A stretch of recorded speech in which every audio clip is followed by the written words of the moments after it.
had imagined this homecoming for years, but never like this. I thought the road leading back to the house would feel smaller somehow, like the world had grown while I was away, and the place I once belonged would shrink under the weight of time.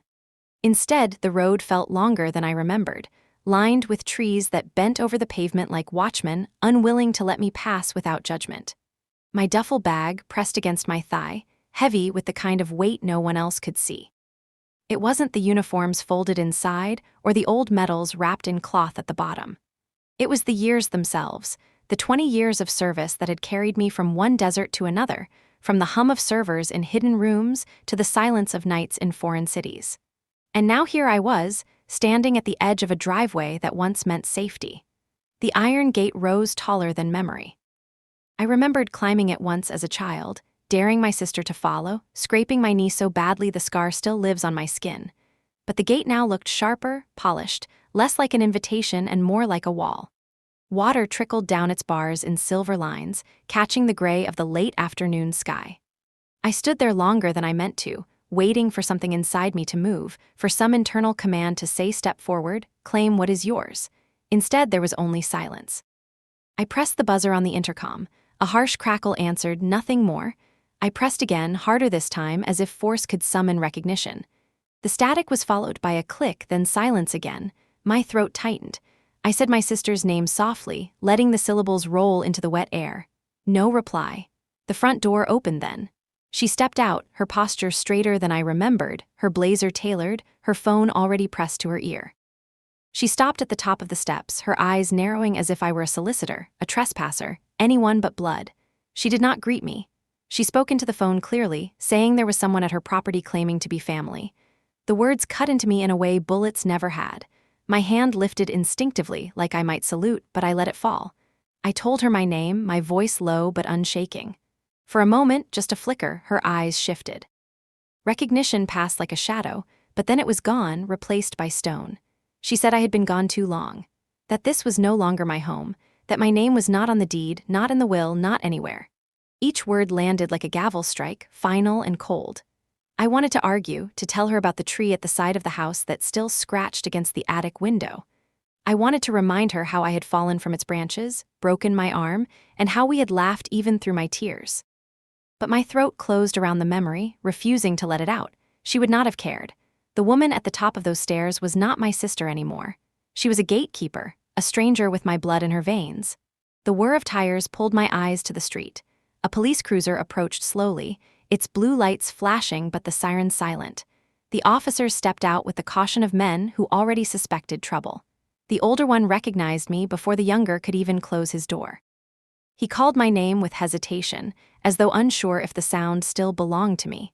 I straightened instinctively, shoulders back, chest firm, the habit of service never fully leaving the body. I told him this was my parents' house, that I had grown up within those walls, that my name had once been written into its very foundation. My sister folded her arms and corrected me, saying the property now belonged to her and her husband. The young officer looked at me with polite indifference, asking for proof of ownership, documentation, anything legal. My hands shook as I pulled my discharge papers from the bag. The ink had blurred in spots, but the seal was still visible. I held them out as if they might bridge the gap. But even before the officer glanced down, I knew they meant nothing here. They proved my service, not my belonging. I looked up at the house again. In the window above the porch, a silhouette sat unmoving. My father. The outline of his shoulders, the tilt of his head, unmistakable. He did not rise, did not come down, did not wave. He sat there as if carved from stone, as if I were a ghost passing outside, not worth the effort of acknowledgement. The younger officer told me calmly that I would need to leave. His voice carried no malice, only the finality of procedure. I swallowed hard, nodded once, and stepped back. My boots hit the sidewalk with a hollow sound. The rain had soaked through my sleeves, cold against my skin, but the real chill came from the silence above that porch. I told myself not to cry. I had not cried when medals were stripped from me for politics I never controlled. I had not cried when I worked in tents lit by failing generators, coding through exhaustion as shells fell miles away. I had not cried when friends were lost to missions I could never speak of. But here, on the sidewalk of the house I had once called safe, I cried. The tears mixed with the rain, hidden but undeniable. My phone buzzed in my pocket. For one fragile heartbeat, hope flared. Maybe it was my mother. Maybe she would be the one to remind my sister who I was. My hand shook as I pulled it out. A message blinked on the screen, short and final. You should return to base. There is nothing here for you. No name, no warmth, just those words. I let the phone fall from my hand. It landed on the wet pavement with a thud louder than it should have been. My knees almost buckled, but I forced myself to stay upright. Through the blur of rain and tears, I looked once more at the figure in the window. My father still did not move. He did not even turn his head. That absence of recognition was more brutal than any wound I had ever carried. I walked back to my car parked a block away. The duffel bag slid heavily onto the passenger seat, the straps dark with rain. I sat behind the wheel, staring at the faint outline of the house in the distance. The porch light flickered, steady and indifferent. Every pulse of it felt like a heartbeat I no longer shared. I should have driven away. Logic screamed at me to leave, to protect what was left of me. But something deeper held me anchored. Maybe it was stubbornness, maybe pride, maybe the simple truth that I had nowhere else to go. That night, I slept in the car. The rain tapped against the windshield in rhythms that reminded me of nights overseas, the patter of sand against canvas tents, the distant echo of artillery. My eyes refused to close. Every sound felt sharp, every flicker of the porch light an accusation. At dawn, I sat up straighter, the stiffness in my neck a dull ache. And then I saw it. A sign planted firmly in the lawn, the white letters glaring in the pale morning sun. For sale. The words glared at me, mocking the decades of laughter, pain, and memory buried under that soil. They had erased me so completely that they were already selling the ground I had once called mine. I gripped the steering wheel so tightly my knuckles whitened. My reflection stared back at me from the rearview mirror, eyes swollen, jaw clenched. I whispered to myself then, the promise that had carried me through deserts and deployments. I had not survived everything only to be erased. If they thought I would walk away quietly, they had forgotten who I was. I did not leave the neighborhood that morning. I drove in slow circles, parking at different corners as if changing the angle might change the reality. Every time I passed the house, the for sale sign seemed larger, brighter, more permanent. The lawn looked clipped, the flower beds neat, but the beauty of it felt false, like a mask stretched over something rotten beneath. By mid-morning, I stopped at a small cafe down the road. My reflection in the window startled me. My hair was damp, sticking to my forehead. My eyes carried the exhaustion of years, but now there was something new in them, disbelief mixed with defiance. I ordered black coffee, sat at a corner table, and tried to steady my hands. The cafe smelled of pastries and burnt espresso, sounds of conversation rising and falling around me. None of those voices knew what had happened up the road, how a soldier could be treated as a stranger by her own blood. To them, I was just another tired traveler with mud on her boots. I opened my phone again, even though the message from my mother still burned in memory. You should return to base. There is nothing here for you. The words rolled through my mind like barbed wire. Base. As if the only place I could belong was the institution that had used me for decades and discarded me when my body carried too many scars. As if family had no obligation but to remind me of my absence. I scrolled through old messages saved on my phone. Most were years old. A birthday greeting from my sister that ended abruptly after 2 sentences. A clipped note from my father asking for a mailing address but never sending anything. My mother's silence stretched over decades. Each thread of communication frayed until only thin strands remained. I set the phone down and wrapped my hands around the coffee cup. The heat bled into my palms, grounding me. That was when a familiar voice spoke my name. I looked up sharply. A woman stood at my table, her blazer sharp, her eyes keen. Elena Brooks. We had studied together once years before my service consumed me. She had chosen law, I had chosen war. I hadn't seen her since the early years of undergrad, but she looked at me as though no time had passed. Her presence almost undid me. My throat closed and I blinked fast, trying to hide the sudden threat of tears. She slid into the seat across from me without asking. That had always been her way, direct and unapologetic. She told me she had seen the real estate listing that morning. She held out a tablet, the glossy photo of my home displayed as if it were just another commodity on the market. I stared at it, my stomach twisting. My name was not there, but hers was, my sister's, printed in bold beside her husband, under the ownership of a company called Greyhawk Investments. My first words came out as a whisper. That is forged. My sister knows I never signed anything. Elena's eyes narrowed. She swiped to another screen, a notarized document with my supposed signature. The lines were neat, confident, almost perfect. Too perfect. My real signature carried the slight tremor of years coding under stress, the uneven slant of someone who signed more digital forms than paper. This was a fabrication. She leaned closer, lowering her voice. The notary who stamped this has been under review before for falsifying affidavits. This is not the first time his name has appeared in questionable records. The cafe noises blurred around me. I stared at the document, a cold pressure building at the base of my skull. They had erased me with ink, stolen a home not just in wood and stone but in identity. Alina continued, her tone sharp, measured. She said the company, Greyhawk, was likely a shell used to launder assets. She mentioned property transfers, energy spikes at the house, signs of refrigerated storage without permits. She laid out the facts like chess moves, each one pushing me deeper into disbelief. I closed my eyes. I could hear my sister's voice again, sharp and dismissive. You are not in the will, you are not even on the deed. The words had felt like venom then. Now I understood they were part of something much larger, something criminal. I whispered more to myself than to Alina. I need access to that house. She held my gaze. That could be dangerous, Millie. I shook my head. I am not walking away. We talked for hours, plans forming in fragments. She would reach out to contacts in property law, pull records, subpoena the notary. I would gather whatever I could from memory and from the shadows of the house. We parted with no embrace, but with a quiet understanding forged from old trust. That evening, I parked near the corner of my old street. I watched the house from a distance, headlights off, my heart thudding as if I were back on surveillance in foreign territory. The neighborhood had grown wealthier in my absence, the houses brighter, the cars newer, but the shadows felt the same. At 10:45, I noticed a man leaning near a lamppost across the street. He lingered longer than coincidence. When he walked away, I almost dismissed him, until I saw the slip of paper wedged beneath my windshield wiper. I unfolded it under the dim glow of my dashboard light. The words were blunt. If you are the real Millie, meet me at alley 7. 11 p.m. Come alone. My pulse surged. The handwriting was uneven, hurried. I glanced down the block at the path leading behind an old bakery. My training screamed caution, but something deeper pushed me forward. I had 10 minutes. I slid out of the car, hood raised against the mist, steps steady though my chest felt like thunder. The alley smelled of damp brick and grease from the bakery's vents. A man stood in shadow, his posture tense.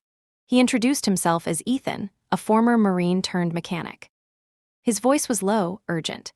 He told me he had seen men unloading crates from black vans at my family home. License plates vanished, deliveries in the dead of night, my brother-in-law always present, always gloved, never speaking. He leaned closer, eyes hard. They say you are dangerous, Millie. But dangerous is what is going on inside that building. My hand curled inside my jacket pocket where a small recording device rested. I scanned the alley, my instincts sharp, but there were no cameras, no watchers. Only silence and the quiet authority in his words. I believed him, not because of what he said, but because of what I had already seen with my own eyes. When I returned to my car, my chest was tight with a mix of fear and focus. I replayed the words in my head, if you are the real Millie. The phrasing dug under my skin. My own family had erased me so thoroughly that even strangers questioned my existence. I sat there until the clock struck midnight, staring at the darkened windows of the house, and whispered to myself, steady and slow. I will not be erased. I thought the night in the car would have drained me of everything, but when the morning came, I felt sharper, not weaker. The rain had stopped, and the sky carried that dull, washed-out blue that always follows storms. My reflection in the side mirror looked gaunt, but there was a clarity in my eyes that had not been there the day before. I drove back to the cafe where I had met Alina. She was already waiting, her tablet and a stack of folders spread across the table. She had the kind of energy that cut through exhaustion, precise and relentless. I slid into the seat across from her, the smell of roasted beans curling around us. She pushed a document toward me. It was a copy of the deed transfer, neat lines of legal text stamped with a notary's seal. My name appeared on the seller's line, bold and false. My chest tightened as I traced the ink with my finger. The signature looked like mine, but not. It was clean, smooth, like someone had studied my handwriting under a magnifying glass and stripped it of all imperfection. That isn't me, I said quietly. I know, Alina answered. I ran the signature through a forensic comparison system. It matches your style at 98%, but that's exactly the problem. A real signature carries variance. This one is too consistent. It's copied. She slid another folder forward. Inside was a report on the notary who had stamped the paper. He had been suspended once before for questionable practices, falsifying DMV affidavits, reinstated only after a thin appeal. My stomach churned. "They forged you out of your own house," Elena said, her voice calm but edged with steel. I clenched my jaw. Why go this far? "Because it's never about the house," she said. "It's about what the house gives them. Legitimacy. Cover. A place no one questions. If Greyhawk is running something dirty, they need assets like this." The words sank in slowly, heavy as stones. Elena leaned closer.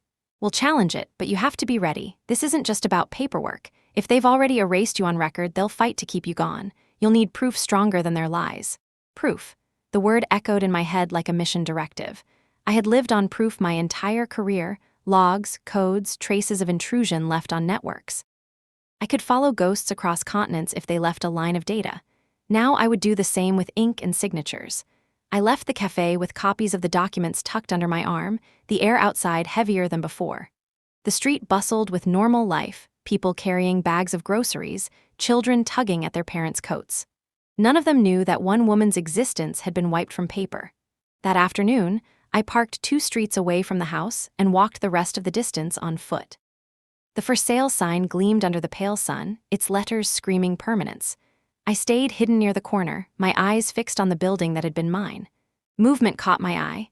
A truck pulled into the driveway, its cargo bed covered with a tarp. My brother-in-law stepped out first, his posture casual but calculated, like a man who believed the world belonged to him. 2 other men followed, their faces unfamiliar, their movements too coordinated to be simple movers. They carried boxes into the house, their gloves stark against the pale cardboard. I crouched lower behind the hedge. My pulse beat fast, every sense sharp. I had lived in this house. I knew its rhythms, its creaks, the way the front door stuck if you didn't pull hard enough. Watching strangers walk through it like owners tore at something deep inside me. One of the men glanced around as he adjusted his grip on a box. His eyes lingered on the street, scanning. I ducked further behind the hedge, breath caught in my throat. After a moment, he disappeared inside. I stayed there until the truck left, the rumble of its engine fading. My heart pounded against my ribs, not from fear of being caught, but from the realization that Elena was right. The house wasn't just a home anymore. It was being used for something else. When the street quieted, I pulled out the small notebook I kept tucked in my jacket.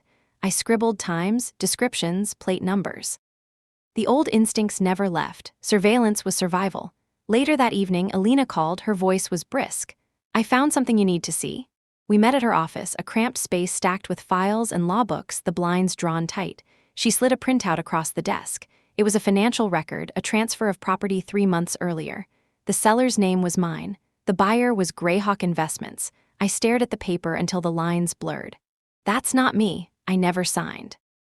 "I know," she said, "but on record, it's you. The system believes it." Anger rose hot in my chest. "Then I'll break the system." Elena gave me a look that was half warning, half approval. "Then you'll need to start building a case. Documents, witnesses, anything that proves they erased you. Without it, you'll always be the ghost they want you to be." I nodded slowly. The weight of it pressed down, but beneath it was a spark of something I hadn't felt in days. Focus. That night, back in the car, I spread the documents across the passenger seat. Streetlights cast thin beams over the pages, the forged signature staring back at me like a taunt. I thought of my grandfather, of the way his hand had rested heavy and warm on my shoulder when I was a child. He had told me once that the house would always be mine, that no matter where I went, I would have a place to return to. His words had been promise, anchor, sanctuary. Now they were ashes. I closed my eyes and whispered into the empty car. "They stole you from me, but I will not let them keep it." When I opened my eyes again, I saw movement in the side mirror. A figure lingering at the corner of the street, half hidden in shadow. My chest tightened. He didn't move toward the house, didn't walk away. He only watched. I reached slowly for my phone, my thumb hovering over Elena's number. Before I could press it, the figure turned and disappeared into the night. The silence that followed was louder than any threat. I could not sleep that night. The documents spread across the seat glowed faintly in the light from the street lamp. The signature haunted me more than the silence of the house. Every curve of the letters was meant to look like mine, but I could see the lie in every line. I had signed thousands of forms across decades of service, my hand unsteady after sleepless nights, my pen strokes inconsistent when missions stretched too long. That irregularity was the truth of me. This perfect version was the erasure of me. Around 2 in the morning, I drove away from the house, but only far enough to quiet the pulse of paranoia. I ended up in the empty parking lot of an all-night grocery store. The lot lights hummed above, buzzing with moths, while my thoughts spun in circles. I leaned back against the seat and closed my eyes, but sleep refused me. All I could see was the silhouette of my father in the window, the stillness of a man who once taught me to ride a bike but now pretended I did not exist. When dawn broke, I headed back to Alina's office. She looked as though she had never left. Files cluttered her desk in stacks, her jacket draped over the back of her chair. She didn't waste time with greetings. She slid a new folder across the desk. "This came through public records," she said. Inside were property transfer filings. My name sat neatly typed on forms from 3 months earlier, alongside the signature that mocked me. Attached was a notary verification and witness affidavit. One of the witnesses was a local clerk I remembered from years ago. He had smiled at me when I was young, had slipped candy to kids during community events. Now his name was tied to the theft of my identity. Alina's voice cut through my thoughts. "We can challenge this, but they've layered it. They made sure every corner looks legitimate on paper. If we're going to expose it, we need more than showing it's fake. We need to show motive." Motive. That word pressed into me like a blade. My family had not simply erased me for spite. They had done it for gain. That was worse.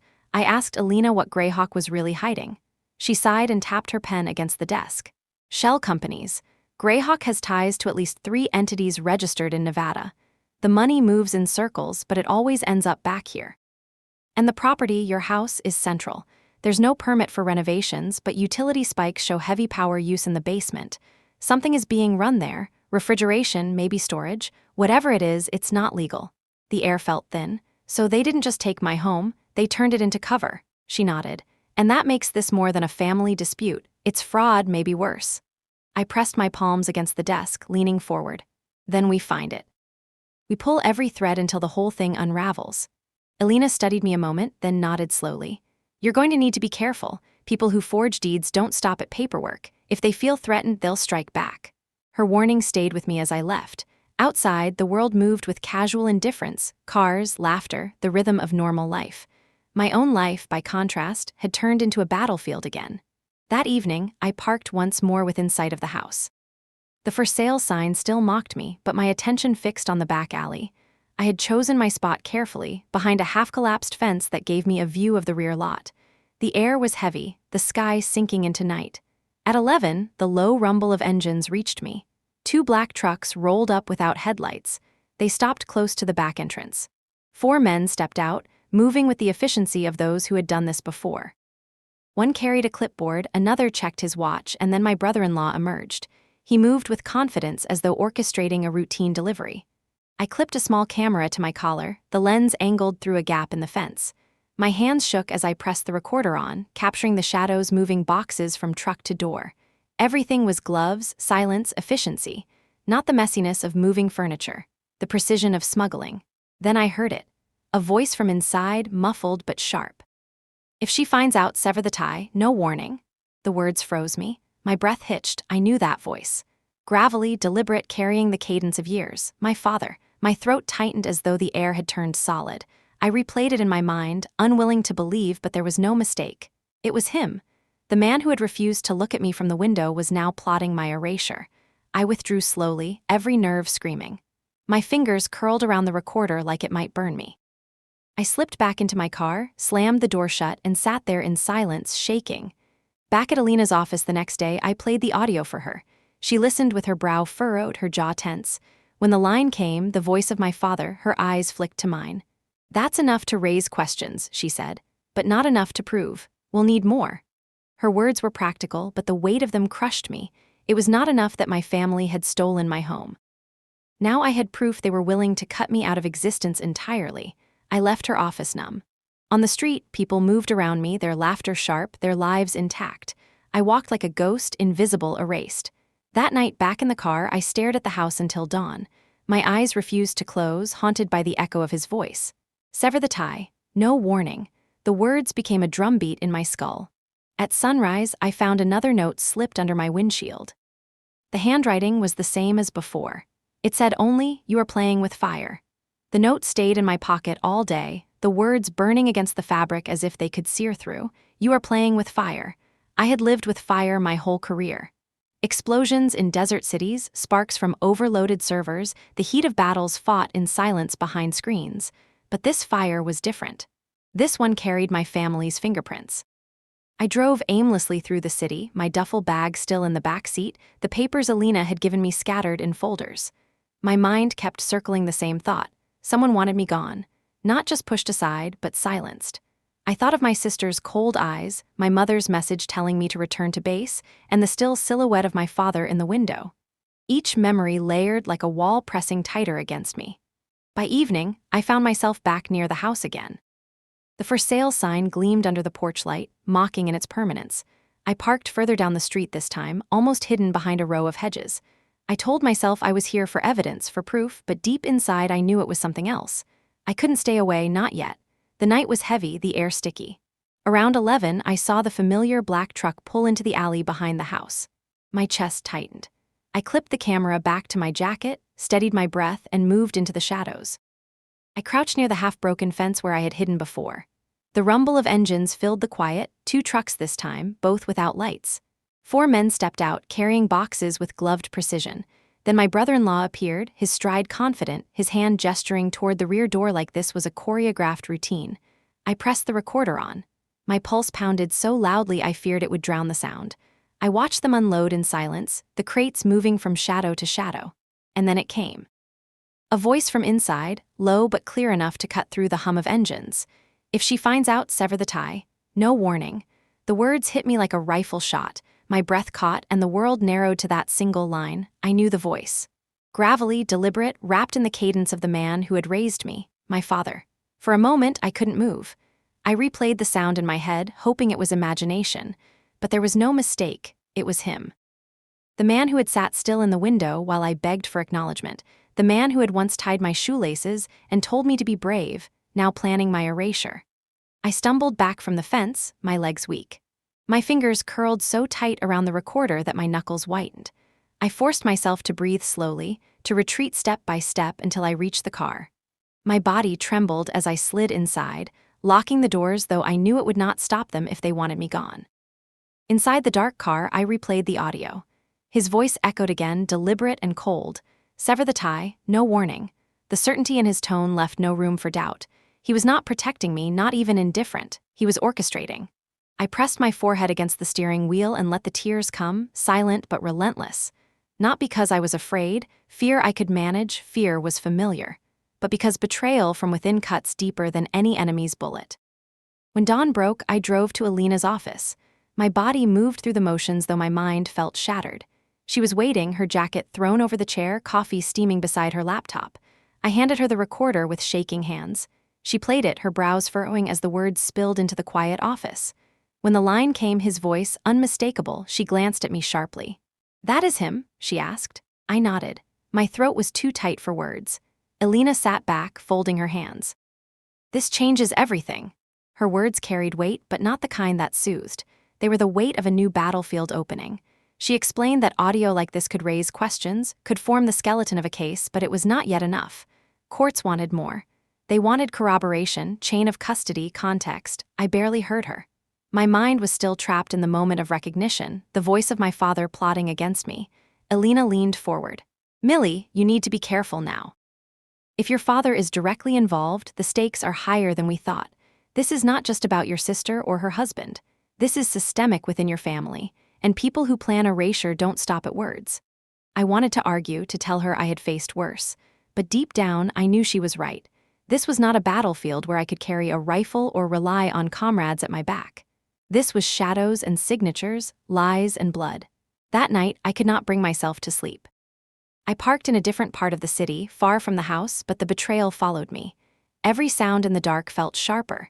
Every flicker of light felt like surveillance. Near midnight, my phone buzzed. A message from an unknown number appeared on the screen. "I have your military psych report. Do you want to see what it says about you?" My stomach turned to stone. They were reaching deeper now, pulling records meant to be sealed. They wanted to paint me unstable, unfit, erased not just from property but from credibility itself. I stared at the message until my vision blurred. The words on the screen were the confirmation of everything Alina had warned me. I was not just fighting for a house anymore. I was fighting for the right to exist as myself. I stared at the message for a long time, the glow of the screen cutting into the dark interior of my car. I have your military psych report. Do you want to see what it says about you? It was not the words alone that twisted my stomach, but what they meant. Those reports were buried deep, sealed under layers of clearance. They were records of sleepless nights, panic attacks in the field, the kind of truths you never wanted written in ink. And now someone was dangling them in front of me like bait. I typed nothing. My thumb hovered above the keys, but I refused to reply. Any answer would only feed them, show them where to strike harder. Instead, I turned the phone off and sat in silence. My reflection in the windshield looked like a stranger, eyes ringed with exhaustion, jaw clenched so tight it ached. By morning, I found myself back at Alina's office. I placed the phone on her desk without saying a word. She read the message, her lips tightening into a thin line. "This is what I warned you about," she said. "They'll try to discredit you. If they paint you as unstable, every word you say, every piece of evidence you bring forward will be questioned." Her words landed like weights on my chest.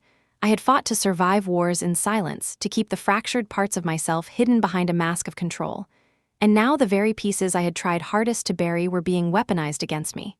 "I'm not unstable," I whispered. "I know," Alina said firmly. "But courts don't always care about the truth. They care about perception. If they release even one piece of that report, the narrative changes. We have to get ahead of this." Her certainty gave me a sliver of strength. I nodded, gripping the edge of her desk. "Then we fight them with more than words. We fight them with facts." Alina leaned back, her eyes sharp. "Then we need more proof. And that means you'll have to go deeper than watching from the street." The implications sank in slowly. I would have to enter the house. That evening, I drove past the property again, my mind racing with possibilities. The house stood quiet under the sinking sun, the "for sale" sign bright against the lawn. The windows glowed faintly, but the upper ones remained dark, like eyes closed against the world. I parked blocks away and walked under the cover of trees. My boots sank slightly into damp soil as I approached the back fence. The boards were warped, one section leaning enough to create a gap. I slid through, my breath catching in my chest.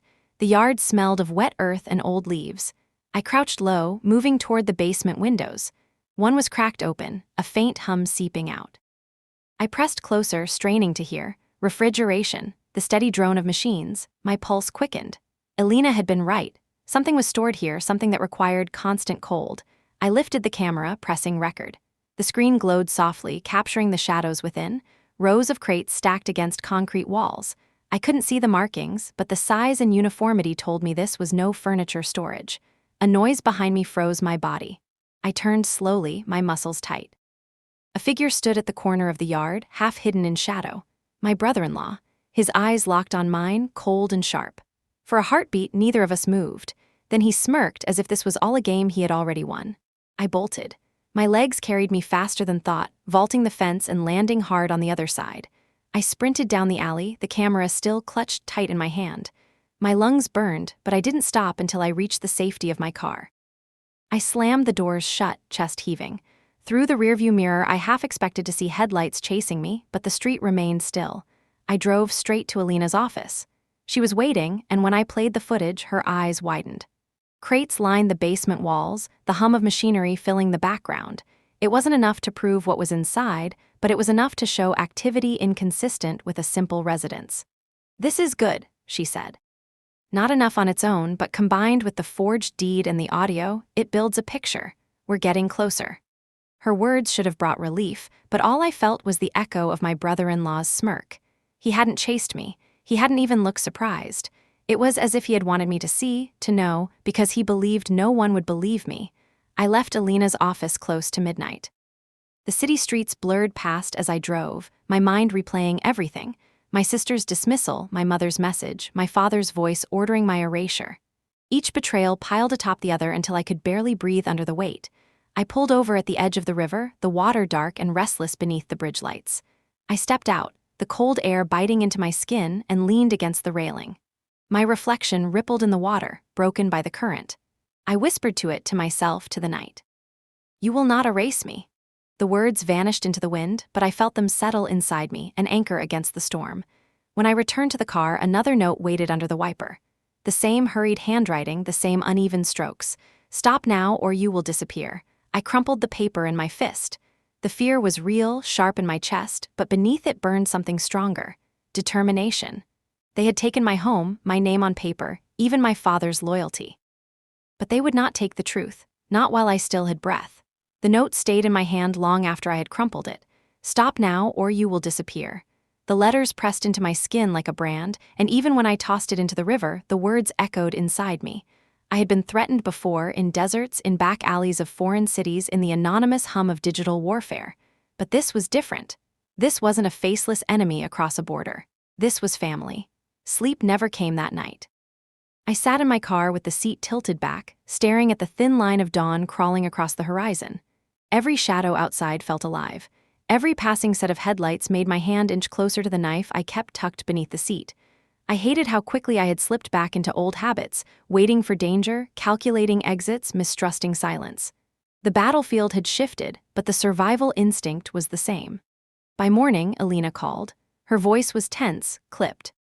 "Millie, something happened. You need to see this."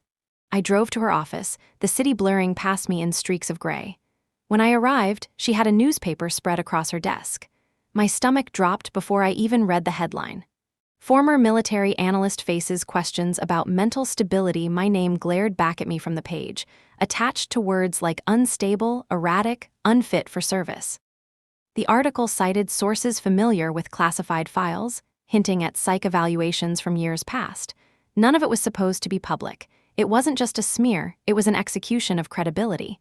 I sank into the chair, the blood draining from my face. They leaked it.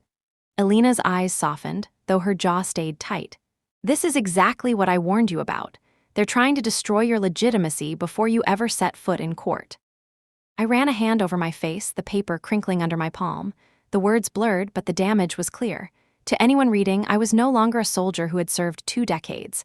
I was unstable, dangerous, a woman unraveling at the edges. "Alina," I whispered, "this is going to kill the case." "Not if we fight it the right way," she said.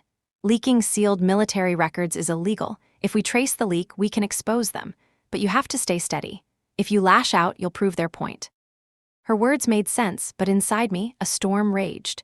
Years of silence, of swallowing fear and pain to keep serving, and now those same wounds were being used to erase me. I left her office with the article still burning in my hands.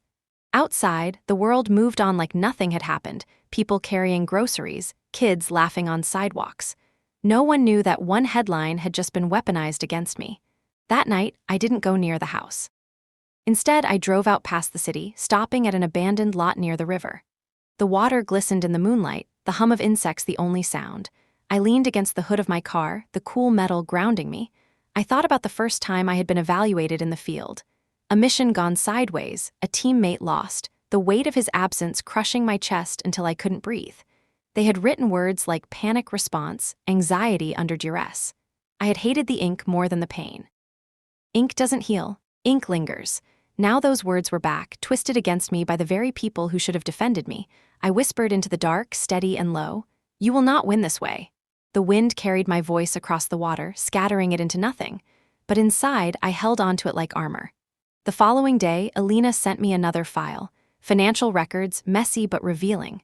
Greyhawk had been funneling money into accounts tied to defense contractors. Not directly, but through enough cutouts to raise suspicion. The transfers coincided with the property filing, the forged deed, the sudden utilities spike at the house. The pattern was there, clear to anyone who knew how to read it. This wasn't just fraud. This was bigger.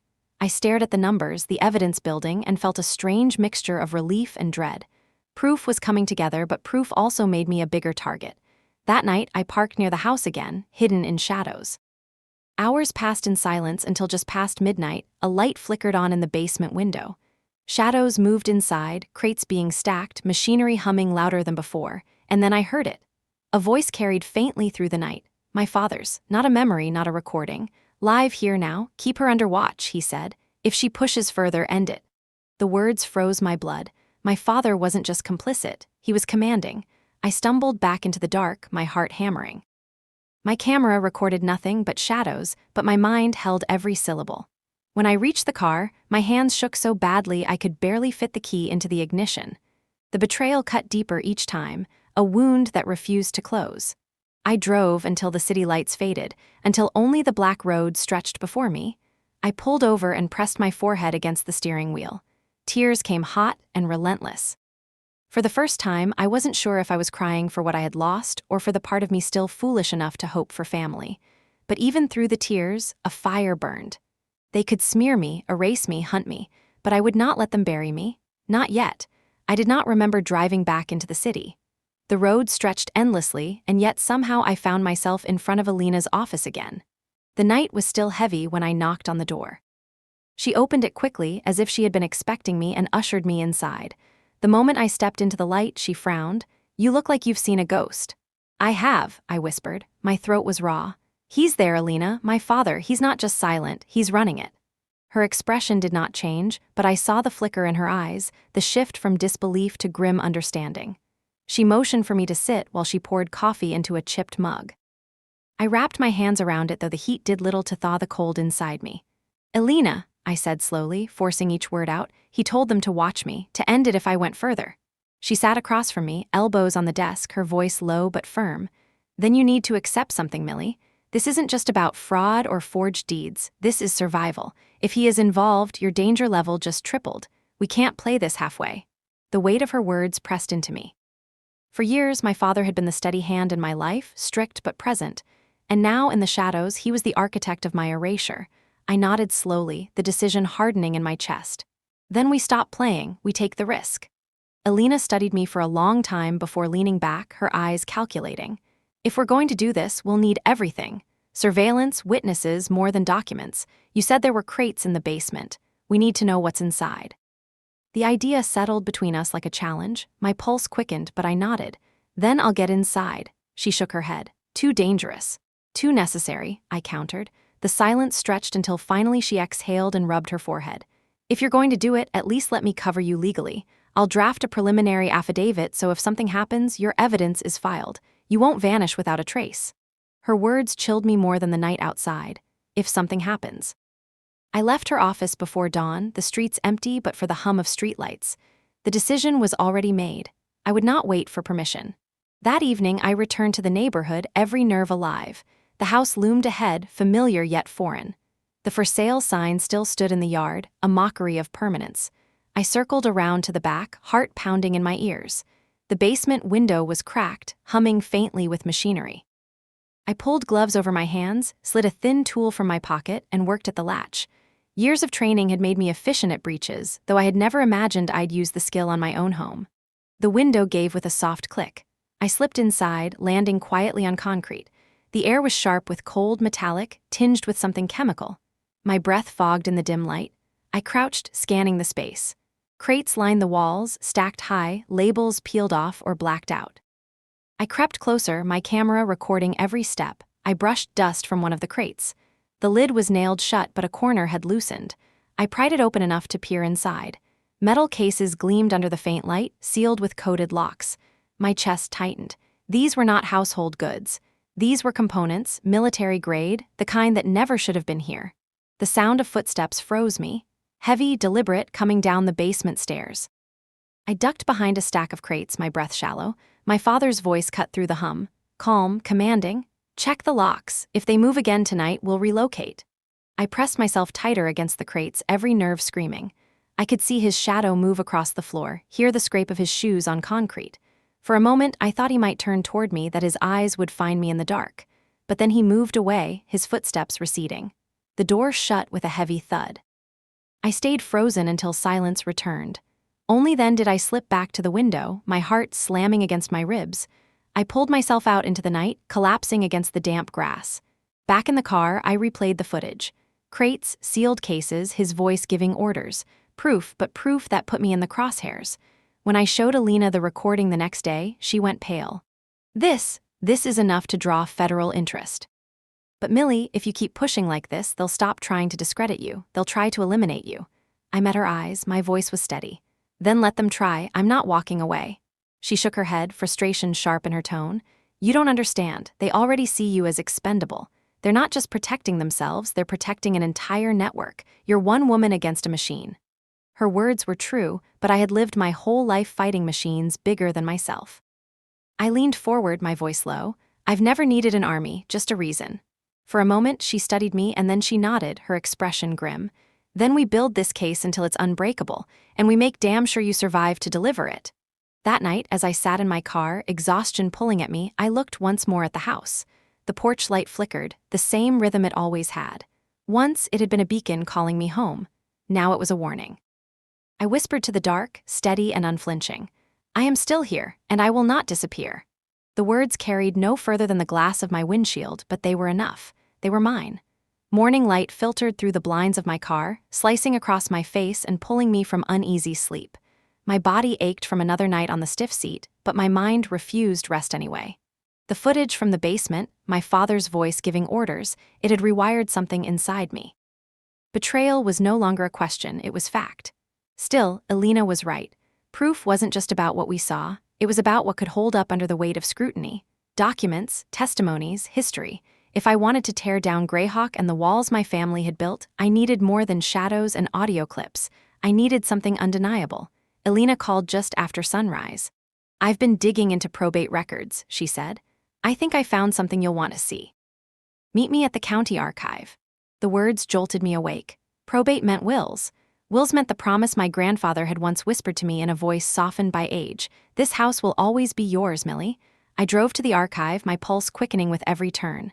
The building stood squat and unimpressive, its brick faded, its windows clouded. Inside, the air smelled of dust and paper, of history pressed into ink. Rows of cabinets lined the room, metal drawers labeled with years. Elena waved me over. She already had a folder open, her expression unreadable. She slid the contents toward me. Inside was a photocopy of my grandfather's original will. My name was there, written clearly as beneficiary of the house. The date was 15 years old. I ran my fingers over the page, tracing the lines like I could absorb them into my skin. My chest tightened. Proof, the truth from the past. But Elena's expression did not soften. She tapped the next document. This is the amended will, filed just 2 years later. Your name is gone, erased, the property transferred to your sister. I stared at the page, the neat text glaring like a wound. The signatures at the bottom looked authentic, even my grandfather. But the edges of the ink told another story, too smooth, too consistent. Elena leaned closer.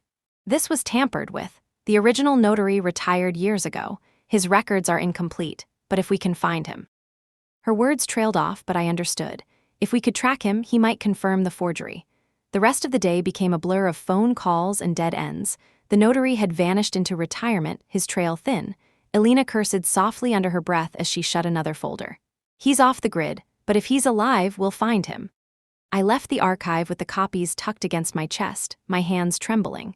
For the first time in weeks, I felt a flicker of hope. My grandfather's handwriting was more than ink. It was memory, truth, love bound in paper. That night, I sat by the river with the will in my lap.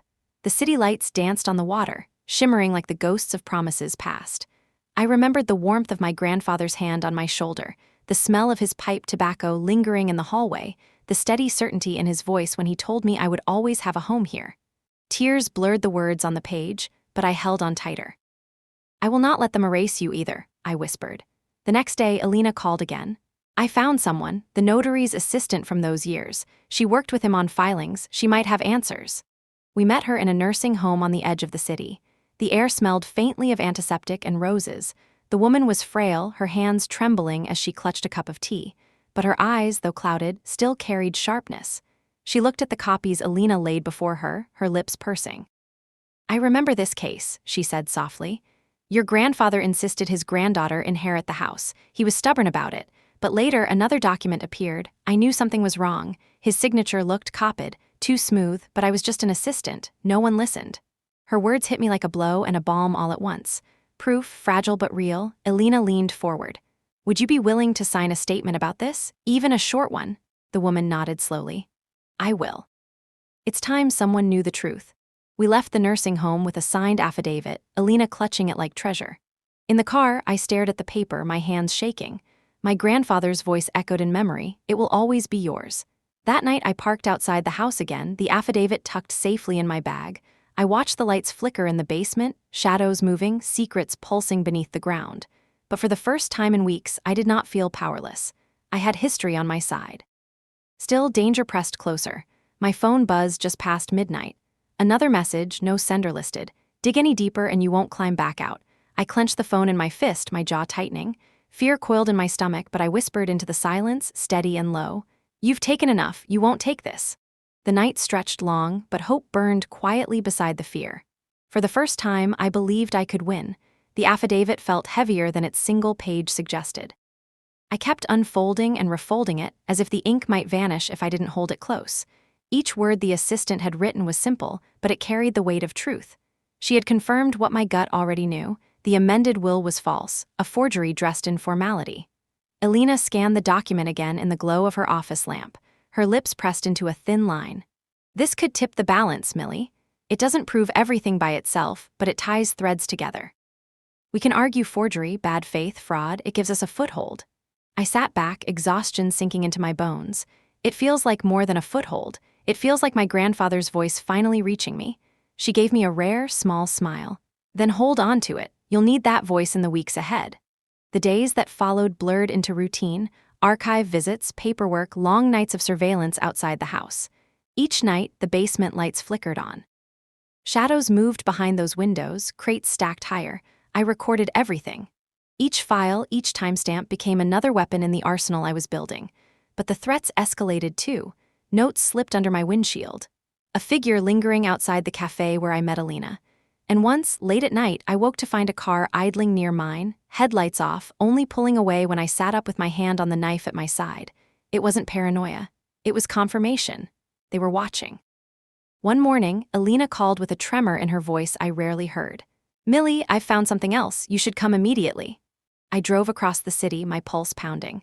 When I entered her office, she didn't waste time. She laid down a small USB drive and clicked open the files. On screen appeared a grainy video, timestamped almost 15 years ago. It was my grandfather. He sat in his favorite armchair, the one that had smelled faintly of pipe tobacco. His hair was thinner, his hands unsteady, but his voice was clear. "This house belongs to Millie. It always has and it always will. I want no changes made to this will. No one is to alter it. This is final." My throat closed. Tears blurred the screen, but I forced myself to watch. His eyes, though clouded with age, held conviction. The video was short, less than a minute, but it was undeniable. I whispered into the still office. He knew they would try. Elena's gaze softened. "And he left this as protection. Whoever recorded it knew it might matter someday." I sat in silence, the weight of memory pressing down. The sound of his voice broke something open inside me. I remembered summers spent in that house, the smell of fresh bread in the kitchen, the way his hand rested steady on my shoulder when storms rattled the windows. He had been my anchor, my certainty. And now, even years after death, he was still defending me. I clutched the drive in my hand like it was a lifeline. "This changes everything," Alina nodded. "Together with the affidavit and the original will, this could form a core argument in court. It proves intent. It proves tampering. It proves you were meant to inherit." Hope surged, but fear followed quickly after. If we had this, then my family knew it existed too. And if they hadn't already destroyed it, they must have been careless or arrogant, which meant they wouldn't make the same mistake twice. That night, I didn't sleep. I sat in my car near the river, the video replaying again and again. His voice, steady and final: "It always will be yours." Each repetition built a fire in me. But near midnight, another message lit up my phone. This time, a photo. It was the nursing home where the assistant lived. The image was taken from outside her window, the curtains drawn back. The implication was clear. My stomach turned to ice. I called Alina immediately. She swore under her breath, promising to file for protective measures in the morning. But morning felt too far away. I sat awake until dawn, every sound outside my car setting me on edge. The next day, I visited the assistant. She was shaken but alive. I told her about the photo. Her eyes filled with fear, but then she gripped my hand with surprising strength. "Don't let them scare you. Your grandfather wanted you to fight. That's why he chose you." Her courage steadied me more than I expected. When I returned to Alina's office that evening, we spread the documents and video across the desk. The evidence glowed under the desk lamp: the original will, the affidavit, the video testimony. It was a tapestry of truth, fragile but powerful. Alina leaned back, her expression grave. "This is the foundation. With this, we can file a case. But you need to understand, once we move, there's no going back. They'll fight with everything. And after what you've told me about your father, I don't doubt they'll escalate." I met her gaze. My voice did not shake. "Then let them escalate. I've faced worse. And this time, I'm not fighting for a flag or a mission. I'm fighting for myself." She nodded slowly, then began drafting the first petition. The sound of her fingers on the keyboard was steady, rhythmic, like a drumbeat of war. That night, as I left her office, the city air felt colder, but my steps were steadier than they had been in weeks. I carried my grandfather's voice with me, each word an armor. The truth from the past was no longer hidden. It was in my hands, and I would carry it into the fire. The courthouse smelled of polished wood and old paper, a mixture of history and judgment. I had walked into plenty of high-security rooms in my life, but this felt different. The weight here wasn't just law, it was truth and lies grinding against each other, waiting to see which one broke first. I stood outside the chamber doors with Alina, the folder of evidence pressed against my chest like a shield. The affidavit from the assistant, the original will, the video of my grandfather, all of it felt alive in my hands, pulsing with the promise of justice. Alina glanced at me, her expression calm but edged with determination. "This is where everything starts, Millie. Remember, they'll come at you with everything they have. They'll smear you, they'll shout, they'll twist your words, but you have the truth. Don't let them shake you." I nodded, though my throat was tight. "I've faced worse." She gave me a quick, almost imperceptible smile. "Then let's face this." The doors opened. The room was colder than I expected. Wooden benches lined the back, a few curious onlookers already seated. At the front, the judge presided with the kind of stillness that comes from years of hearing lies disguised as arguments. On the other side of the aisle sat my sister and her husband, their lawyer sharp-suited and smirking. My father sat behind them, expressionless, as though he were carved from the same wood as the benches. He did not look at me, and beside him, my mother. She sat with her hands folded neatly in her lap, her posture perfect, her eyes cast down. For a moment, I wanted to believe she was ashamed. But when her gaze flicked up and met mine, there was no shame there. Only steel. The proceedings began. Alina stood, her voice steady as she presented the forged deed, the inconsistencies in the notary's record, the affidavit from the assistant. She laid out the pattern, my erasure from paper, the fraudulent amendment, the suspicious shell company that held the deed. The opposing lawyer countered with venom, waving the newspaper articles about my supposed instability, the leaked psych evaluations. He painted me as unfit, unstable, desperate for attention. Each word landed heavy, but I sat still, my hands folded, refusing to give him the satisfaction of reaction. Then Alina played the video. My grandfather's face filled the courtroom screen, his voice steady despite age. "This house belongs to Millie. It always has and it always will. I want no changes made to this will. No one is to alter it. This is final." The room shifted. Even the judge leaned forward slightly. My sister's face paled, her husband's jaw tightened. My father's hands clenched together, and my mother, she did not move at all. Alina's voice was calm as she said, "This is intent. This is testimony. This is truth." For a moment, I felt the scales shift in our favor. The weight of my grandfather's words filled the room, undeniable and clear. But then the opposing lawyer stood again. His voice carried false confidence. "Your Honor, with all due respect, an old video does not override a legally amended will. And as for these accusations of forgery, perhaps the witness was mistaken. Memories fade, handwriting changes." The judge listened without expression. Alina pressed forward, her arguments sharp, but I could feel the ground shaking beneath us. They still had cards to play. And then, just as the session was about to close, the opposing lawyer said, "We have one more witness." The doors opened. My breath caught. My mother walked to the stand. Her heels clicked softly on the wooden floor as she took her seat. She placed her hand on the Bible, swore to tell the truth, and then looked straight at the judge. "2 years after the original will," she said, her voice smooth, unwavering, "my husband and I signed as witnesses to the amendment. We saw Millie's grandfather change his mind. He believed she was not stable enough to manage the house." The words sliced into me like knives. I could barely breathe. My own mother, swearing under oath, claiming she had witnessed the change. My grandfather's intent twisted, erased not just by strangers, but by the woman who had raised me. The courtroom buzzed, whispers rippling across the benches. Alina's face tightened, her hands gripping the edge of the table. She glanced at me, her eyes dark with warning. This was it. The great twist. The betrayal deeper than I had imagined. I sat frozen, staring at the woman I had once run to after nightmares, the woman whose lullabies still lingered in the corners of memory. And now she was here, rewriting truth with her voice, burying me with her words. The judge called for order, the gavel cracking against wood. But inside me, chaos reigned. My mother had chosen her side, and it wasn't mine. I could feel every eye in the courtroom pressing against me, but none more than hers. My mother's gaze was steady, unblinking, the same look she used to give me as a child when I had done something wrong.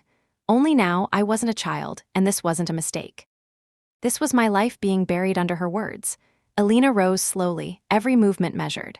"Mrs. Shepherd," she said evenly, "you are testifying that you witnessed your father-in-law amend his will and remove Millie's name?" "Yes," my mother replied without hesitation. Her voice was calm, practiced. "He called us into his study one evening. He said he was worried about Millie's ability to manage the property. He asked us to sign as witnesses when he made the change. We did." I felt the blood drain from my face. The words were precise, rehearsed, designed to fit neatly into the story the opposing counsel had built. My stomach twisted as I realized this had always been their ace. They hadn't just forged papers or leaked my records. They had placed my own mother at the center of the lie. Alina approached the bench, her voice sharpened. "Mrs. Shepherd, can you tell us the exact date of this supposed amendment?" My mother hesitated for a fraction of a second before answering, "October 14th, 15 years ago." Alina nodded, flipping a page in her notes. "And you are absolutely certain of this date?" "Yes," my mother replied firmly. Alina let the silence stretch, then placed a document on the table for the judge. "Your Honor, this is a hospital record. On October 14th, 15 years ago, Mr. Shepherd was admitted for a cardiac episode.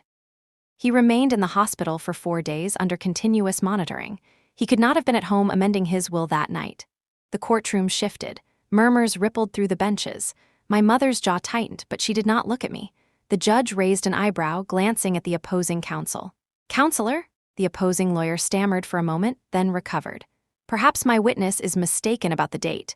Memory can be faulty after so many years." Alina's voice cut like a blade. "Convenient, yet my client's mother testified under oath with absolute certainty. That certainty has now been directly contradicted by factual hospital records." For the first time, I saw a flicker of doubt in my mother's expression. It was small, a crack in the perfect facade, but it was there. "Still," she pressed on, "if I was mistaken about the date, it must have been another time, but I know what I saw." Her insistence landed like another knife in my chest. Even when the truth unraveled around her, she doubled down, determined to keep me erased. The judge called for order, his gavel striking sharply. "We will recess for today. Both sides will reconvene tomorrow." The room erupted in whispers as people filed out.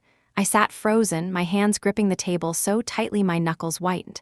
Alina leaned toward me, her voice low. "She's lying, Millie, and now we can prove it. This is good. This is leverage." But it didn't feel good. It felt like drowning. When the room finally cleared, I stood slowly, my legs unsteady. My father walked past without a glance, my sister smirking as if the outcome was already sealed. And then my mother. She paused just long enough to meet my eyes. There was no warmth there, no hesitation, only cold resolve. Outside the courthouse, the sky hung heavy with gray clouds. Rain threatened, the air thick and damp.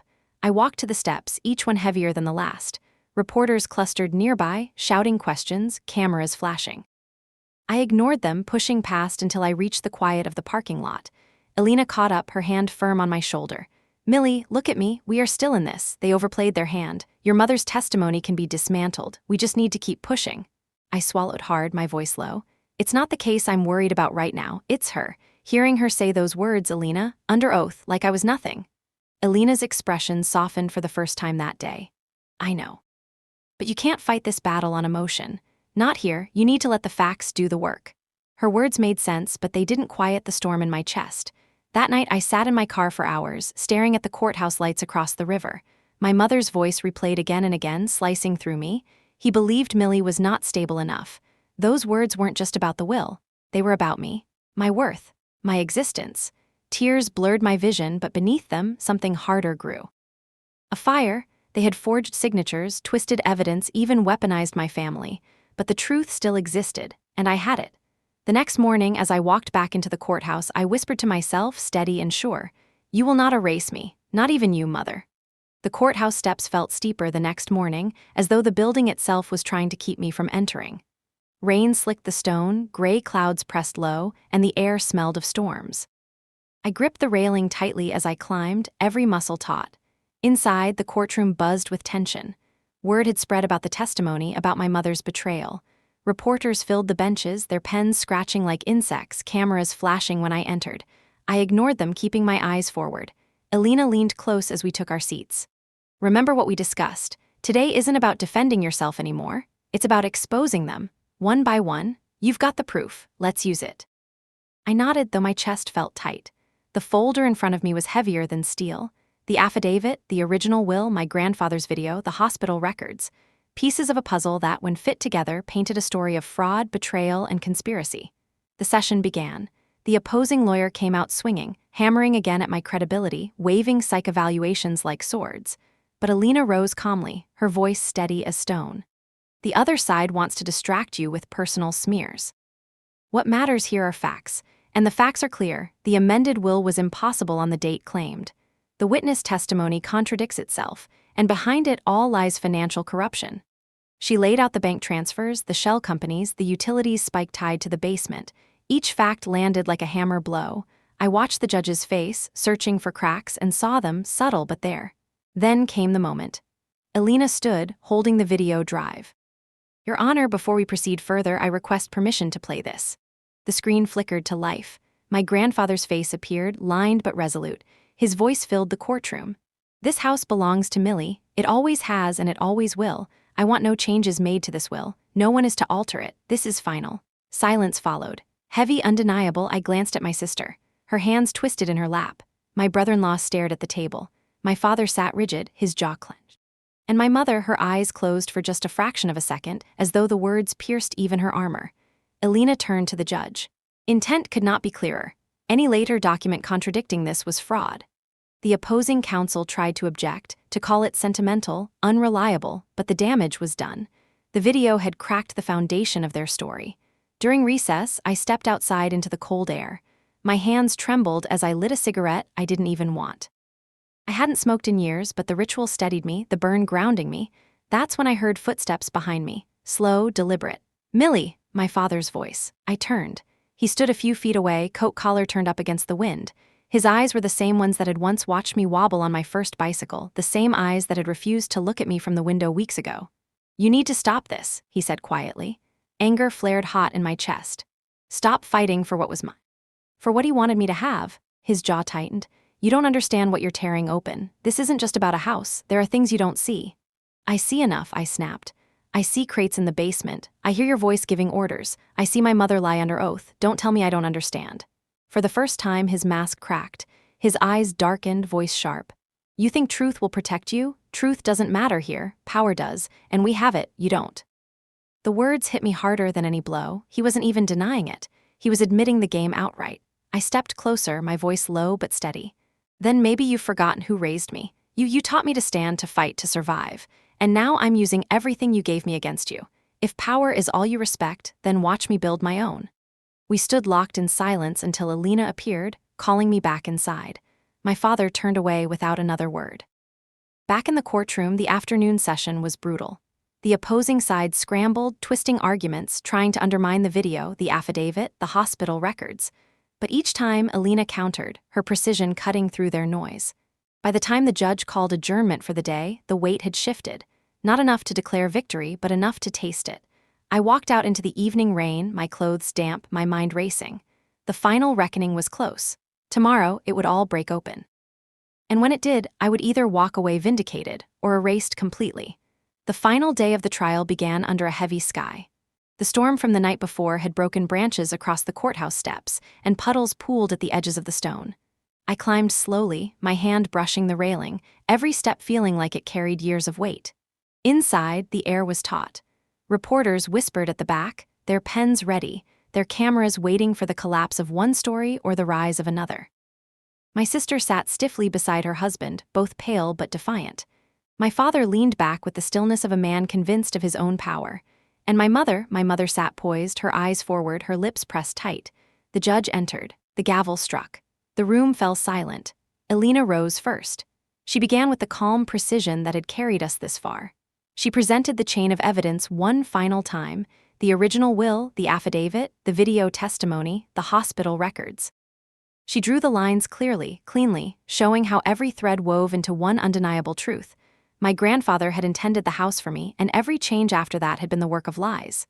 Then the opposing lawyer stood. His voice was sharp, desperate. He attacked my character again, waving the psych reports, questioning my stability, my reliability. He called me reckless, dangerous, unfit to manage property, let alone a case like this. The judge listened, expression unreadable.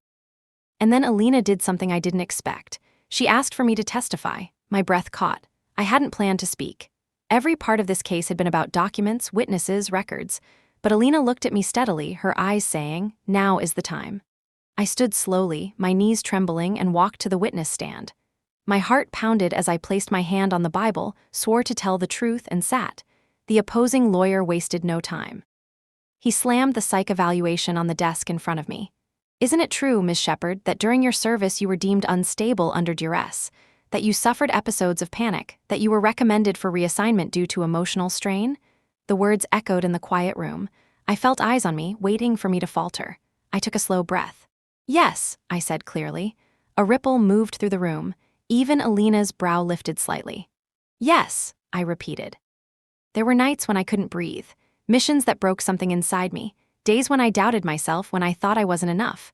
Those reports are true, but they don't tell the whole story, because what those reports don't show is that I kept going. I served 20 years. I finished every mission. I stood when others couldn't. If that makes me unstable, then maybe unstable is stronger than they want to admit. Silence. Even the opposing lawyer paused, his mouth half open. I looked at the judge directly. They want to erase me with words on paper, just like they tried to erase me from my grandfather's will, but I am still here. And the truth is still here. You can see it in the handwriting he left behind. You can hear it in his voice on that video. You can read it in the affidavit of a woman who risked herself to speak out. My grandfather's intent was clear. This house was meant to be mine, and everything since then has been a lie. The judge studied me for a long moment, then gestured for me to step down. I returned to my seat, my body shaking but my chest lighter than it had been in months. Closing arguments followed. Alina's words were steady, sharp, cutting through the fog of lies. The opposing counsel tried to salvage ground, but their case had cracked. Too many contradictions, too much truth breaking through. Finally, the judge rose to deliver the ruling. The room held its breath. "This court finds," he said, his voice echoing against the wood, "that the amended will cannot stand. It is tainted by inconsistencies, contradictions, and evidence of manipulation. The original will is restored. The property is returned to its rightful beneficiary, Millie Shepard." The gavel struck.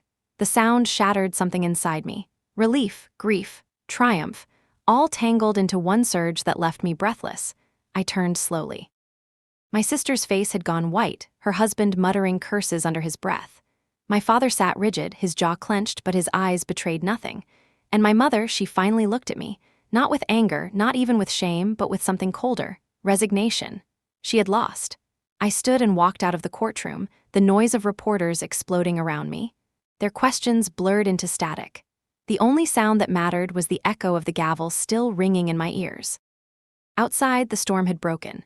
Sunlight pierced the gray, spilling gold across the courthouse steps. I paused at the top, breathing it in, letting it warm my skin. Alina joined me, her smile small but real. "It's over," she said. I shook my head. "No, it's just beginning. They'll hate me for this, my family. Maybe more than my family, but I don't care. He gave me this house, and now I'll keep it. Not just as walls and wood, but as proof that truth can survive even betrayal." I looked out across the city, my chest rising with a breath that finally felt free. "They tried to erase me," I whispered, "but I'm still here." And for the first time in years, I believed it.